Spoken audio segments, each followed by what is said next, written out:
জনপ্রিয় অভিনেত্রী অহনা দত্ত অনুরাগের ছোঁয়ায় মিশকার চরিত্রে অভিনয় করে খুবই জনপ্রিয়তা লাভ করেছে। জি বাংলার dance Bangla dance reality show থেকে প্রথমবার অনুরাগের ছোঁয়ার মাধ্যমে অভিনয় জগতে পা রাখেন তিনি।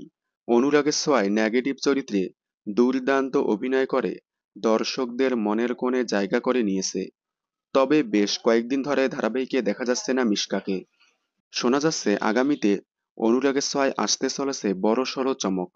তখনই মিশকাকে হাইলাইট করে তুলে ধরানো হবে। তবে এখনও সেই সময় আসেনি।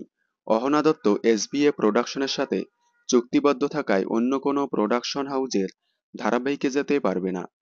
তাই অনুরাগের ছোঁয়ায় এখন তাকে দেখা না যাওয়ায় নতুন পেশায় পা রাখলেন।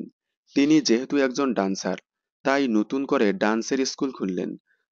সম্প্রতি নাচের প্রশিক্ষণ দেওয়ার সময় তিনি একটি ভিডিও সোশ্যাল মিডিয়ায় শেয়ার করেন, যেখানে তিনি লিখেছেন, ক্লাসে যোগ দেওয়ার জন্য যোগাযোগ করুন। অহনা দত্তর এই পোস্ট দেখে অনেকেই বলতেছে, তাহলে কি সিরিয়ালে কাজ মিলছে না জন্যই নতুন পেশায় পা রাখলেন? আপনারা অনুরাগের ছোঁয়ায় অহনা দত্তকে কতটা মিস করছেন কমেন্টে জানাবেন। বিনোদন জগতের সকল আপডেট সবার আগে পেতে চ্যানেলটি সাবস্ক্রাইব করে পাশে থাকা বেল আইকনে ক্লিক করে রাখুন। ধন্যবাদ।